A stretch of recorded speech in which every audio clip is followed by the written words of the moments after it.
Okay.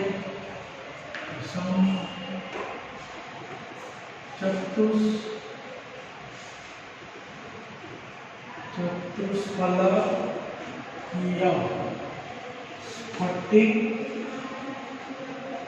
क्षेत्र विपाटन।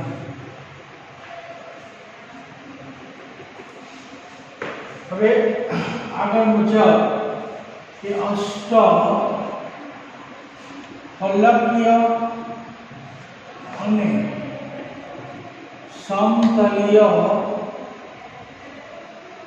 સમચોરસ સંકીર્ણ માં કેન્દ્રીય सममिति होवाथी सममित होवाथी जी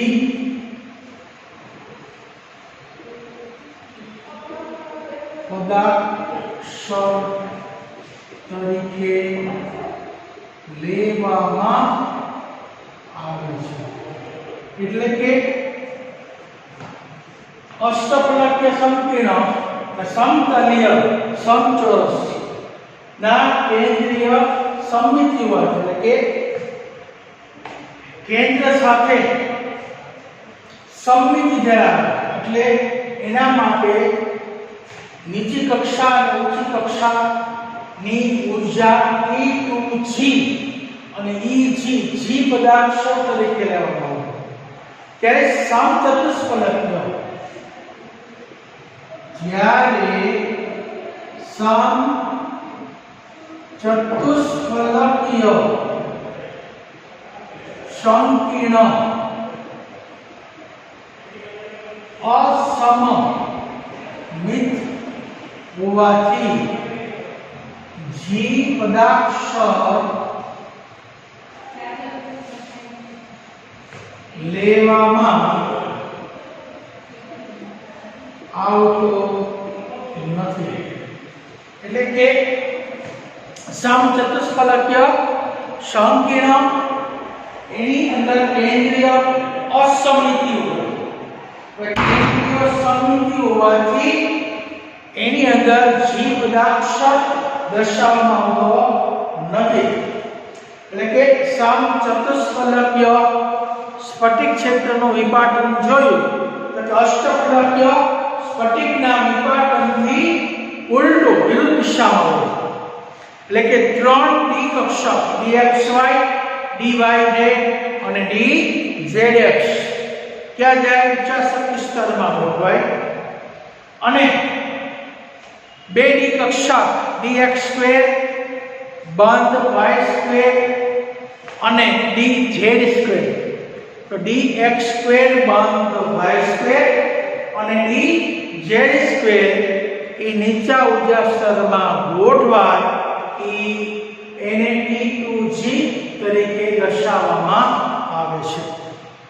હવે અષ્ટફલકીય સંકીર્ણ અને સમતલીય સમચોરસ સંકીર્ણ એના કેન્દ્રીય સમમિતિ એક સરખી હોય કારણ કે અષ્ટફલકીય કેન્દ્રીય અને સમતલીય સમચોરસ કેન્દ્ર એનું સમમિતિ એટલે કે કેન્દ્રની આસપાસ ગોઠવાયેલા જે લિગેન્ડ છે એની અંદર સમમિતિ જળવાઈ રહે આકર્ષણ એક સરખું જળવાઈ રહે એટલે એ સમમિતિ સંકીર્ણ બને એટલે એના માટે G પદાર્થ તરીકે લેવાય।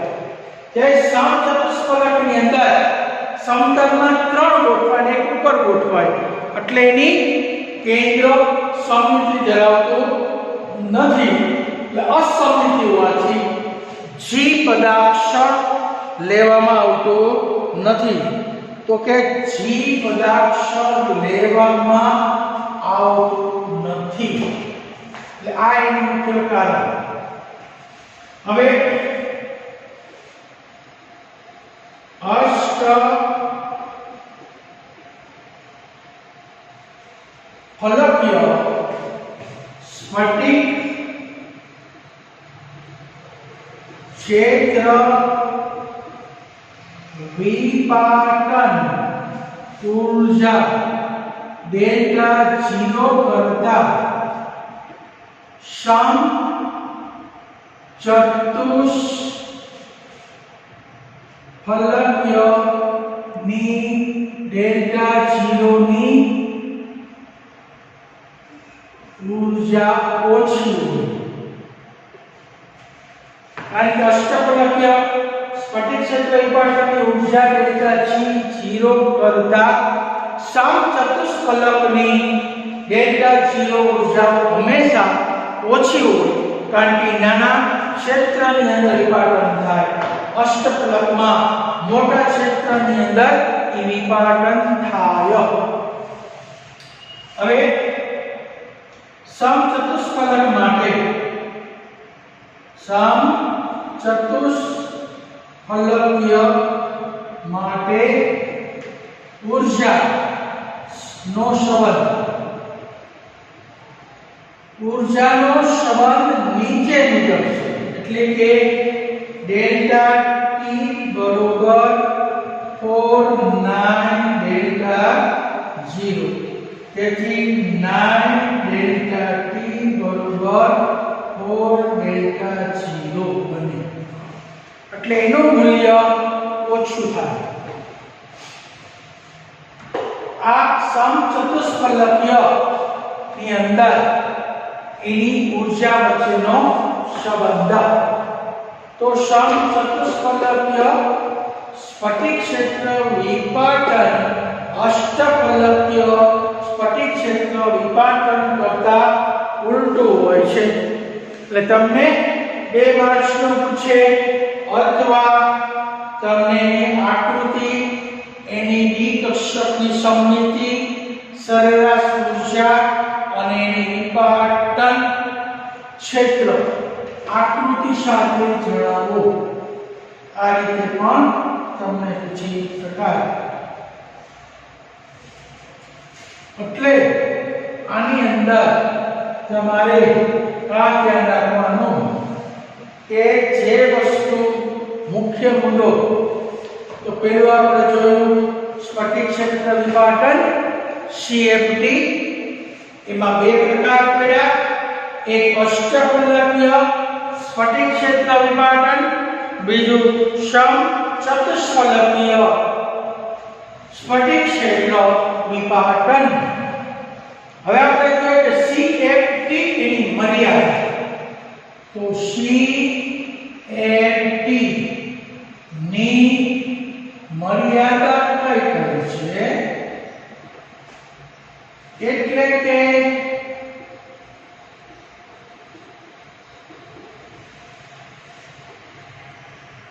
સ્ફટિક ક્ષેત્ર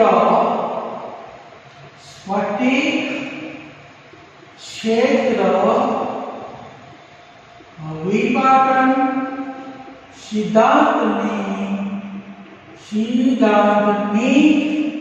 મર્યાદા જણાવો. તો સ્ફટિક ક્ષેત્ર વિપાટનની સિદ્ધાંતની કેટલી મર્યાદા. પહેલી વસ્તુ તો એ કે આ જે સિદ્ધાંત છે, આ સિદ્ધાંત આપણને ઉપયોગી કઈ રીતે થાય, તો કે આ સિદ્ધાંત સૌર સંયોજનની બનાવટ માટે, સૌર સંયોજનની બનાવટ, પછી એની રચના, પછી એનો ચુંબકીય ગુણ અને રંગ વિશેની માહિતી માટે ઉપયોગી છે. તો સૌર સંયોજનની બનાવટ આ સિદ્ધાંત દ્વારા, પછી એની રચના ભૌમિતિક આકાર, પછી એની અંદર એનો ચુંબકીય ગુણ અને એના રંગ વિશેની માહિતી મેળવવા માટે CFT નો સિદ્ધાંત ઉપયોગી બને છે। કારણ કે સ્ફટિક રચનાની ભૌમિતિક આકાર, એની ગોઠવણી, એના ઉપરથી એની બનાવટ બને, એના ઉપરથી એની અંદર છે રીતે ગોઠવાય, એના દ્વારા નિગમની માહિતી મળે। હવે મર્યાદા, તો ચાલો મર્યાદા સામાન્ય કઈ, તો પહેલા CFT સિદ્ધાંત જે છે એના જે ઋણ લિગેન્ડ છે એને એક બિંદુ ભાર તરીકે દર્શાવ્યો, અને આ ઋણ ઉષ્મા છે એ ઋણ ઉષ્મા વધારે ઋણ ઉષ્માનો ક્ષેત્ર વધારે પ્રબળતામાં વિપાટન દર્શાવવા જોઈએ। કારણ કે ઋણ લિગેન્ડ એનો જે ઋણ ઉષ્મા વધારે પ્રબળતાની અંદર વિપાટન થવું જોઈએ।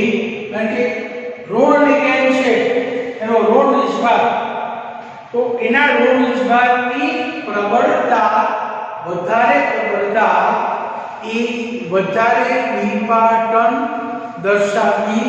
દર્શાવવું જોઈએ, વિપાટન વિભાજન। તો પહેલી મર્યાદા તો એ થાય કે ઋણ લિગેન્ડ ને બિંદુ ભાર તરીકે ગણેલ છે, અને આવા ઋણ બીજ ભારિત લિગેન્ડ વધારે પ્રબળતામાં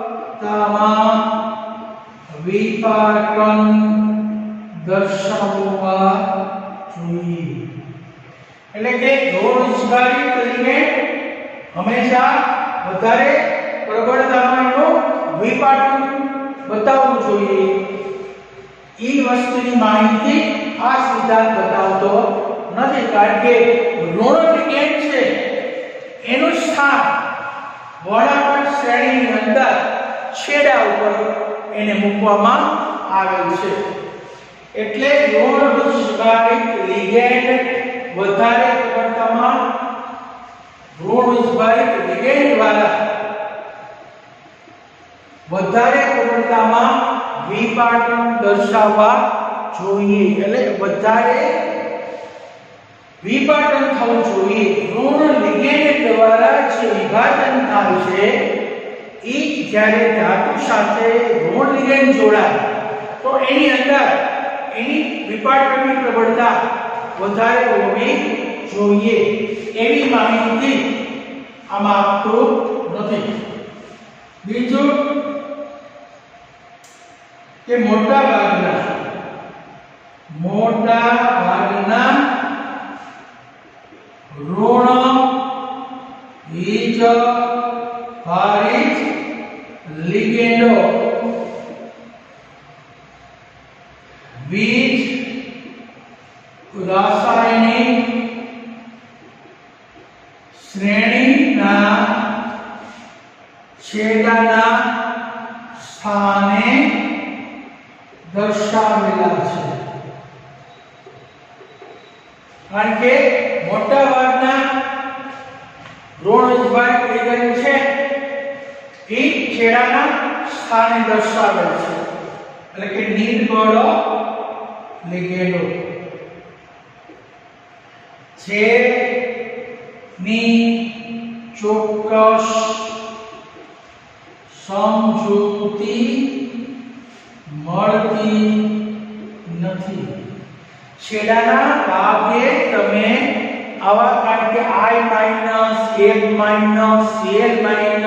તે હંમેશા છેડાના ભાગે છે, તો છેડાના ભાગે છે એ એનું સ્થાન નિર્બળ લિગેન્ડનું ઋણ લિગેન્ડનું છેડાના સ્થાને દર્શાવેલ છે। જેની કોઈ ચોક્કસ માહિતી શા માટે છે એ દર્શાવતો નથી, એટલે એને સાથે કોઈ એવી માહિતી સમજાવતો નથી. શા માટે આવા ઋણ લિગેન્ડ સ્પેક્ટ્રોમેટ્રિક શ્રેણી બોલો કે વિદ્યુત રાસાયણિક શ્રેણી એના છેડાના ભાગે આ આપણે લિગેન્ડો ગોઠવેલા છે. ત્રીજું કે સંકીર્ણમાં ધાતુ પરમાણુ કે આયન અને લિગેન્ડ વચ્ચે બંધમાં ચોકસાઈ થી સંયોજકની માહિતી આપતો નથી. ધાતુ પરમાણુ અથવા ધાતુ આયન અને લિગેન્ડ વચ્ચે રહેલા બંધમાં ચોકસાઈથી સહસંયોજકની કોઈ માહિતી આપતું નથી અથવા મળતી નથી. એટલે ધાતુ પરમાણુ અને લિગેન્ડ વચ્ચે જે બંધ બને એમાં એનો ચોકસાઈથી સહસંયોજક બંધ વિશેની માહિતી મળતી નથી, જે સિદ્ધાંતની નબળાઈ છે. આ નબળાઈ છે. કારણ કે એની અંદર સવર્ગથી ઇલેક્ટ્રોન રૂપમાં ગોઠવાય એ ખરેખર એની અંદર સિગ્મા પ્રકારના બંધની જ રચના થાય અને સહસંયોજક વિશેની કોઈ ચોક્કસ માહિતી મળતી નથી. એટલે આ સિદ્ધાંતની આ એક નબળાઈ છે. હવે CFP ની આ નબળાઈ જે છે એ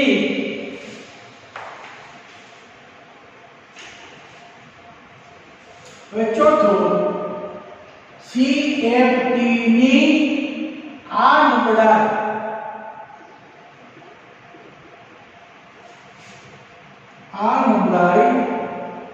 લિગેન્ડ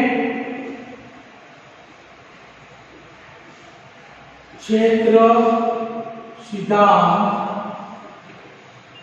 LAT અને આણ્વીય કક્ષક સિદ્ધાંત MOT દ્વારા સમજાવી શકાય છે. હવે આ જે સહસંયોજક બંધ વિશેની કોઈ ચોક્કસ માહિતી મળતી નથી, પરંતુ મોલેક્યુલર ઓર્બિટલ થિયરી આણ્વીય કક્ષકના સિદ્ધાંતની અંદર અને લિગેન્ડ ક્ષેત્ર સિદ્ધાંત દ્વારા આપણે આ માહિતી સમજાવી શકાય. એટલે આ સિદ્ધાંત વડે ન સમજાવી શકાય, એટલે આ સિદ્ધાંતની અંદર એક મર્યાદા. તો સામાન્ય રીતે CFT સિદ્ધાંતની મર્યાદા લખો. તમને 2 ગુણની અંદર આ થિયરી પૂછે તો તમે એ થિયરી વિશે તમે લખી શકો કે એની તમે મર્યાદા. તો પહેલી મર્યાદા કઈ? તો પ્રથમ મર્યાદા એ છે કે આ સિદ્ધાંત છે એમાં ઋણવિસ્ભારિત લિગેન્ડ એના દ્વારા જે સ્ફટિક વિપાટનની પ્રબળતા વધારે દર્શાવવી જોઈએ એવી માહિતી મળતી નથી. બીજું, મોટા ભાગના ઋણવિસ્ભારિત લિગેન્ડ શ્રેણીના છેડાના સ્થાન છેડાને છેડાએ સ્થાન આપવામાં આવેલ છે। જે શા માટે છેડાના સ્થાને છેડાનું સ્થાન દર્શાવેલ તેની કોઈ ચોક્કસ માહિતી મળતી નથી। સંકીર્ણમાં ધાતુ પરમાણુ કે આયન અને લિગેન્ડ વચ્ચે રહેલો બંધ છે એ બાબતમાં ચોકસાઈથી કોઈ સહસંયોજક વિશેની માહિતી આપતો નથી, કારણ કે સવર્ત બંધથી જોડાય લિગેન્ડ ઇલેક્ટ્રોનિક બનો પ્રદાન કરે તો એની અંદર સહસંયોજકની કોઈ ચોકસાઈપૂર્વક માહિતી બતાવતો નથી। આ એક નબળાઈ હોવાથી આ નબળાઈનું સોલ્યુશન આપણે LMT સિદ્ધાંત અને MOT સિદ્ધાંત, આણ્વિક કક્ષકનો સિદ્ધાંત અને લિગેન્ડ ક્ષેત્ર સિદ્ધાંત દ્વારા તમે સમજાવી શકાય। એટલે સામાન્ય રીતે બે પ્રકારની થિયરી આપણે ભણ્યા। એમાં પહેલી થિયરી હતી સવર્ત બંધન સિદ્ધાંત, બીજી થિયરી હતી સ્ફટિક ક્ષેત્ર વિપાટન સિદ્ધાંત। પહેલી થિયરી VDT સિદ્ધાંત, બીજી થિયરી CFT સિદ્ધાંત। એટલે આ બે સિદ્ધાંત આપણે મહત્વના છે, ખાસ ધ્યાન રાખજો। હવે આપણે સંકીર્ણની અંદર સવર્ત સંયોજનમાં રંગ કેવી રીતે ઉદ્ભવે છે તો હવે આપણે સંકીર્ણમાં કેવી રીતે રંગ ઉદ્ભવે છે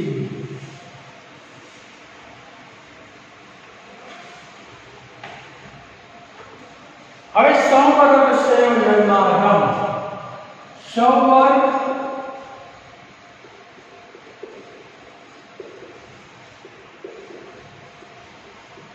જન્મ રંગ વિશે માહિતી।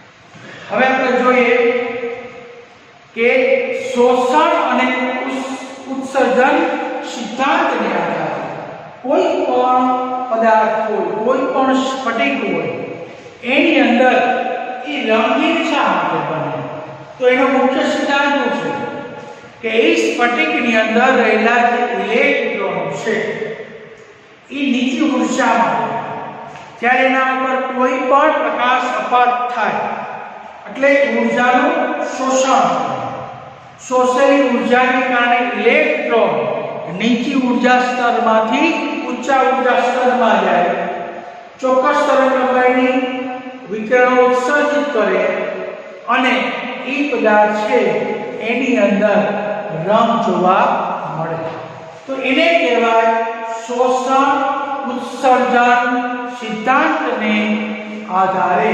તો શોષણ અને ઉત્સર્જન સિદ્ધાંત। તો શોષણ ઉત્સર્જન સિદ્ધાંત કોને કહેવાય? મેં તમને કીધું કોઈ પણ સવર્ત સંયોજનનો સ્ફટિક હોય ત્યારે એની ઉપર સફેદ પ્રકાશ પસાર કરવામાં આવે તો એનો અમુક ભાગ પ્રકાશનું શોષણ કરી અને દૂર થઈ જાય ત્યારે જે દૂર થતો જે પ્રકાશનો ભાગ એની અંદર જ્યારે દૂર થયેલો જે ભાગ હોય એ સંપૂર્ણ સફેદ રહેતો નથી, પરંતુ કેટલાક રંગની અંદર ફેરવાઈ જાય છે। એટલે આપણે આને કહેવાય શોષણ ઉત્સર્જનનો સિદ્ધાંત। तो के शोषण उत्सर्जन सिद्धांत कोने कहेवाय के ज्यारे कोई पण संवर्धक संयोजनना नमूनामां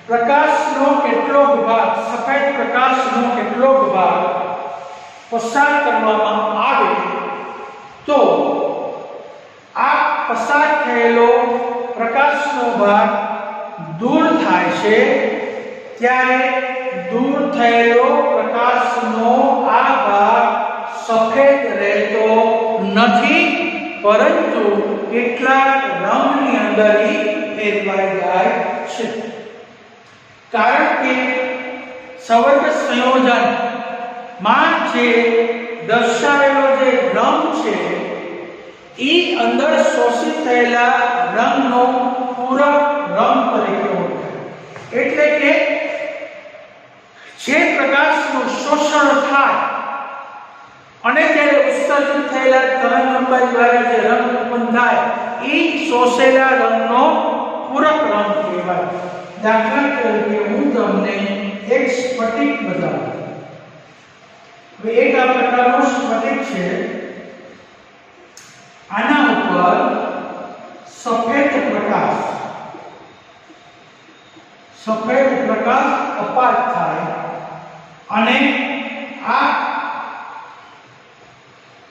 અપાત થાય એટલે અહીંયા વિકિરણનું શોષણ થાય ઈ શોષણ થાય એટલે ઈ શોષાયેલો જે રંગ છે ઈ શોષણનો રંગ ઈ ઉત્સર્જિત થયેલા પૂરકનો રંગ બને છે કારણ કે શોષાયેલા રંગ તો ઈ હંમેશા ચોક્કસ તરંગ લંબાઈના વિકિરણ રૂપે ઈ ઉત્સર્જિત થાય એટલે ઈ રંગીન બને એટલે જે શોષાનો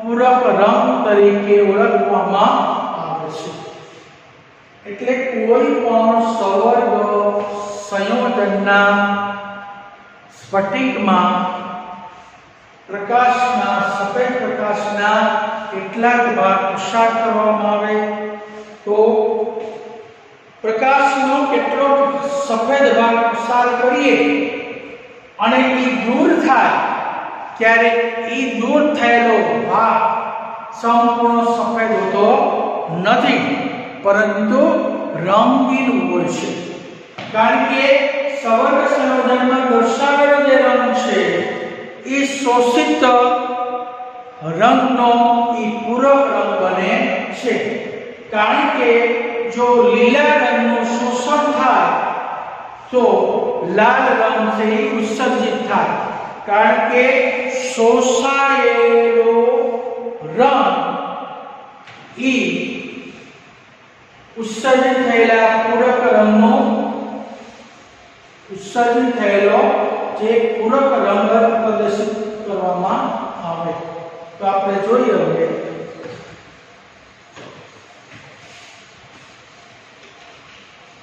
કે સંવર્ગ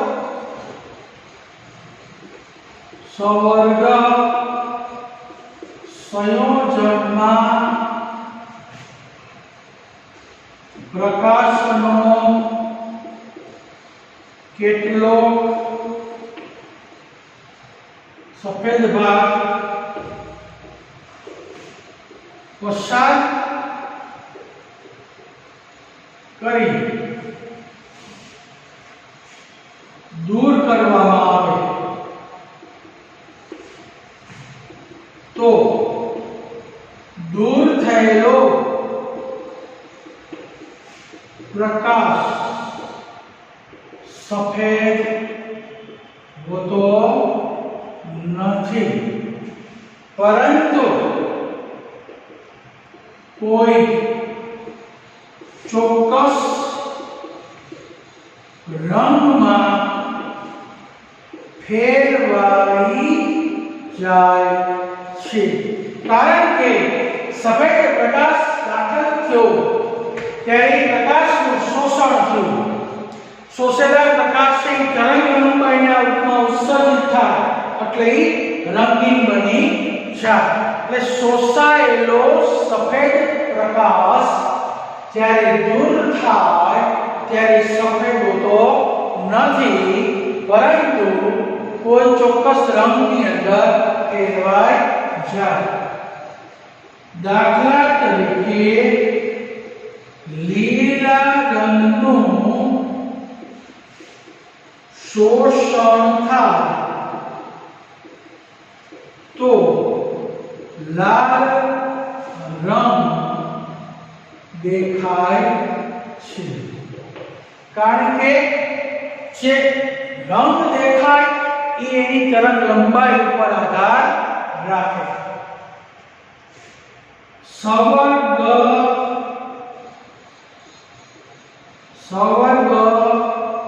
સંયોજનના જે રંગ દેખાય છે તે શોષિત થયેલા રંગનો પૂરક રંગ છે. કારણ કે સવર્ગ સંયોજનમાં જે રંગ દેખાય, જે રંગ પ્રદર્શિત થાય એ શોષણ થયેલા રંગનો શોષણ થયેલા રંગનો પૂરક રંગ છે. પૂરક રંગ એ તરંગ લંબાઈ દ્વારા ઉત્સર્જિત થતો રંગ હોય છે. તો પૂરક રંગ એ ઉત્સર્જિત તરંગ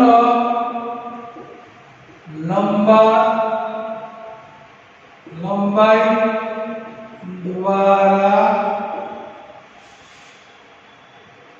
પૂરક રંગ એ ઉત્સર્જિત તરંગ લંબાઈ દ્વારા મળતો રંગ છે. કારણ કે તરંગ લંબાઈ જે પ્રમાણે હોય એ પ્રમાણે રંગ બનતો હોય છે. એટલે લીલા રંગનું શોષણ થાય એટલે શોષણ થયેલો રંગ લીલો હોય, પણ જ્યારે એ ઉત્સર્જિત થાય ત્યારે એ લાલ રંગની તરંગ લંબાઈ દ્વારા ઉત્સર્જિત થાય એટલે એનો રંગ હંમેશા લાલ દેખાય છે. એટલે શોષણ થયેલા રંગ એ જે સંકીર્ણ દેખાયેલો રંગ છે એનો પૂરક રંગ કહેવાય. એટલે કોઈ પણ સંકીર્ણ કે એના દ્રાવણ છે એનો જે દેખાયેલો રંગ છે એ શોષિત થયેલા રંગનો પૂરક રંગ બને છે. તો પહેલા શોષણ ઉત્સર્જન સિદ્ધાંત ચાલો કે કોઈ પણ સવર્ગ સંયોજન છે એની અંદર સવર્ગ સંયોજનની અંદર આપણે સવર્ગ સંયોજનની અંદર કોઈ પ્રકારનો પ્રકાશ પસાર થાય અને પછી તેને દૂર થાય તો ખરેખર જેવો રંગ પસાર થાય એવો જ રંગ વધુ નથી. કારણ કે જ્યારે ઉત્સર્જિત થાય ત્યારે એની તરંગ લંબાઈ હંમેશા બદલાઈ જાય. એટલે ઉત્સર્જિત તરંગ લંબાઈ જુદી હોવાથી એનો રંગ પણ જુદો જોવા મળે. આમ સવર્ગ સંયોજનમાં જુદા જુદા સંકીર્ણ સંયોજનની અંદર જુદા સંકીર્ણ સંયોજનમાં જુદી જુદી તરંગ લંબાઈ વાળા વિકિરણ ઉત્સર્જિત થતા હોવાથી દરેક સંકીર્ણના રંગ પણ જુદા જુદા હોય છે. એટલે અહીં લખાય કે જુદા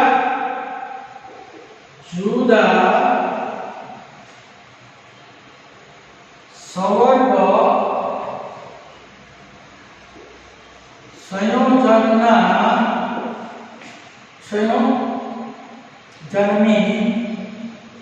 उत्सर्जित तरंग लंबाई जुदी जुदी होवाथी तेमना पूरक रंग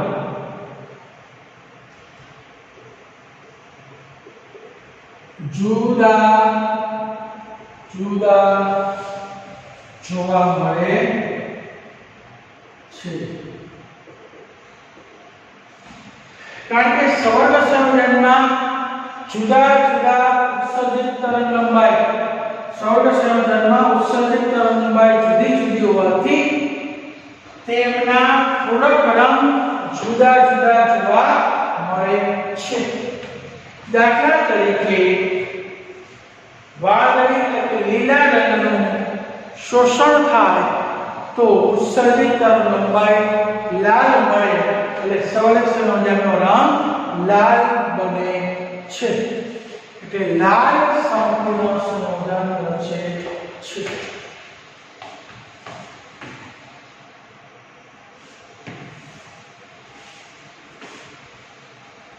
હવે આપણે આના કારણ પૂછીએ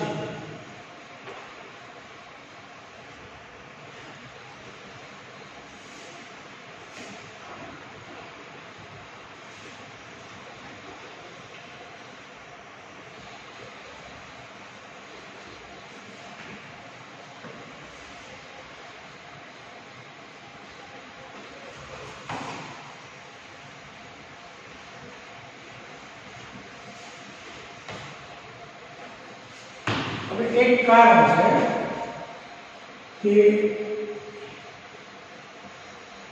PiH+6 +3 संकीर्ण जांबली रंगनो छे कारण आपो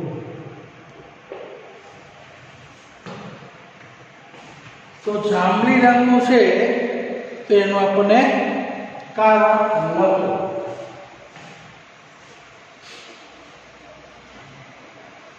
तो આપણે જોઈએ કે આ संकीर्णમાં Ti+3 अवस्था दर्शावे छे હવે Ti+3 अवस्था दर्शावे छे जेनी इलेक्ट्रॉन रचना 3D1 છે આ એક જ ઇલેક્ટ્રોન છે છેલ્લી ડી કક્ષકમાં એટલે એની ઇલેક્ટ્રોન રચના 3D1 હવે અહીંયા Ti+3 સાથે H2O ના निर्भर लिगेंड जोड़ायेला होवाथी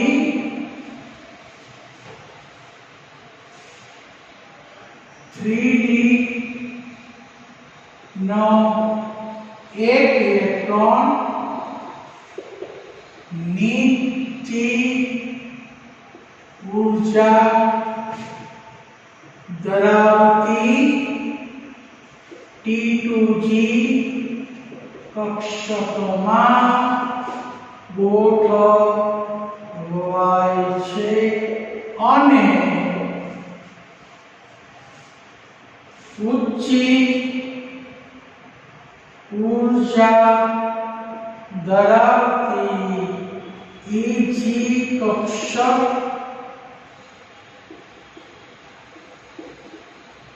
खाली છે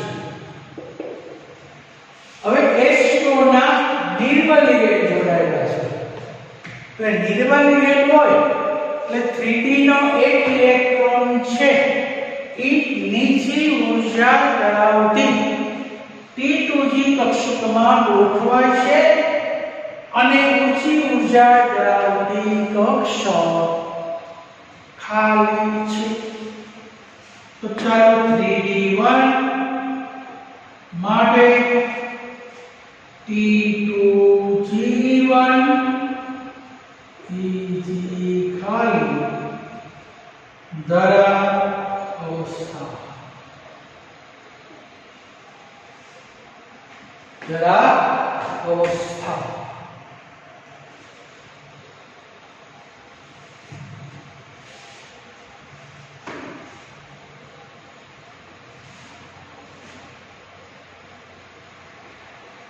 હવે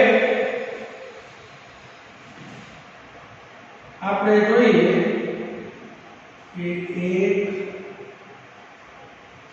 2 3 ધરા અવસ્થા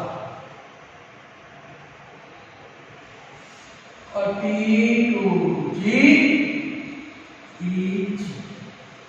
હવે અહીંયા x ની જેટલી ઊર્જા તો ઇલેક્ટ્રોન છે 1 2 3 T2g ઊંચી ઊર્જા Eg તો ઉત્તેજિત અવસ્થા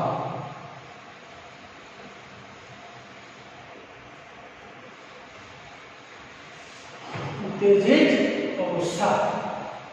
હવે જરા સ્થિતિની અંદર 3d નો એક ઇલેક્ટ્રોન નીચી ઊર્જામાં છે. હવે કોઈ ચોક્કસ પ્રકારનું શોષણ થાય ત્યારે નીચી ઊર્જામાં રહેલો એક ઇલેક્ટ્રોન ઊર્જાનું શોષણ કરી નીચી ઊર્જામાંથી ઊંચી ઊર્જામાં ઉત્સર્જિત થાય ઉત્તેજિત અવસ્થામાં જાય.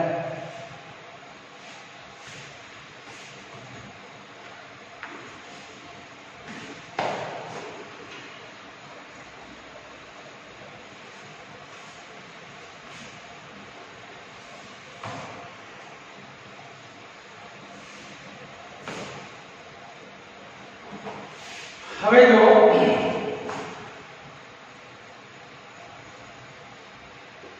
ધરા સ્થિતિમાં વાદળી લીલા પ્રકાશનું શોષણ થતા એક ઇલેક્ટ્રોન નીચી ઊર્જા T2g માંથી ઊંચી ઊર્જા ધરાવતી Eg કક્ષકમાં દાખલ થાય છે.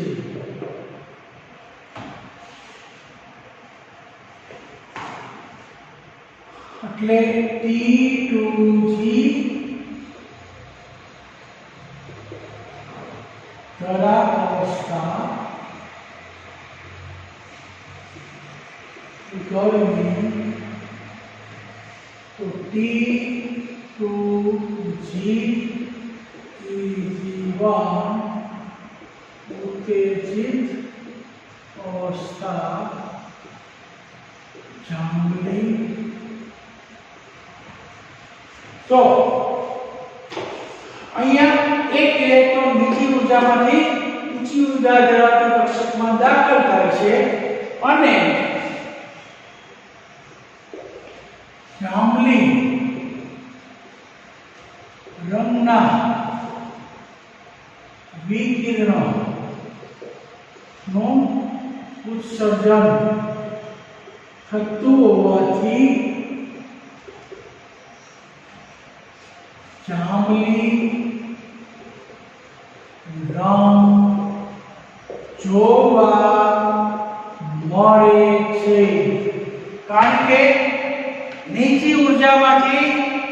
ऊंची ऊर्जा में लीला वादળી રંગનું શોષણ થયું તો એક ઇલેક્ટ્રોન ધરા સ્થિતિમાંથી ઉત્તેજિત અવસ્થામાં ગયો જ્યાં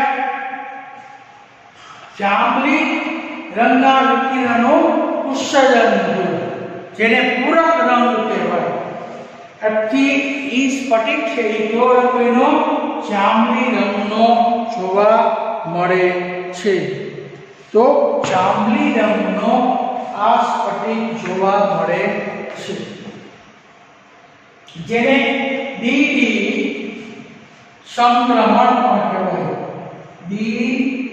ડી સંક્રમણ થવાને કારણે કે કારણ તરીકે પૂછા તમને તો આ એક કારણ છે 2 માર્ક્સ 3 માર્ક્સ 2 માર્ક્સ નું એક કારણ છે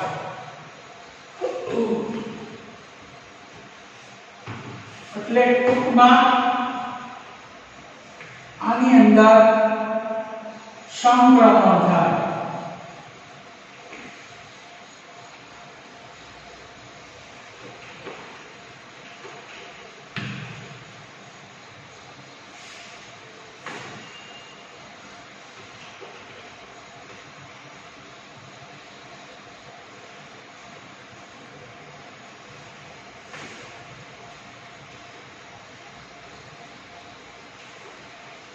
એટલે ટૂંકમાં આમ લખાય હવે તમને ટૂંકમાં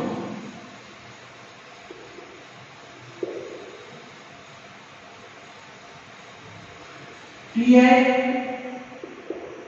H2O6 + 3 એમાં Ti + 3 ઇલેક્ટ્રોન રચના 3d1 અને નિર્ગત H2 ના લિગેન્ડ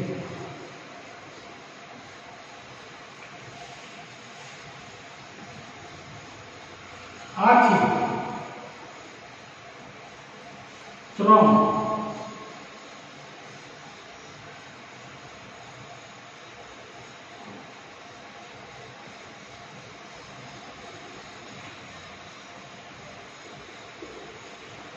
T2G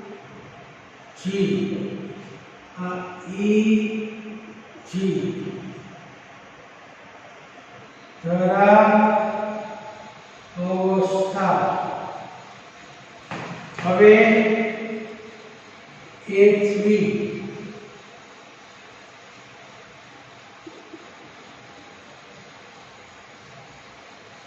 ઉત્તેજિત अवस्था उत्सर्जित रंग अशोषण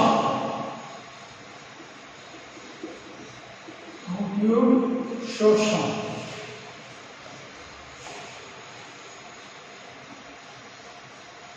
પછી लीला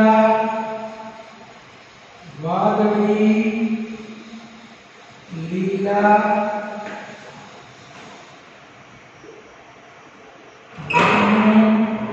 शोषण અને જાંબલી રંગ પૂરક રંગ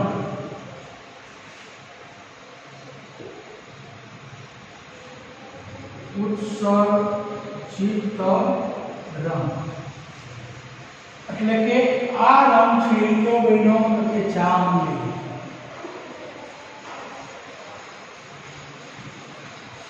તો બે ટેસ્ટ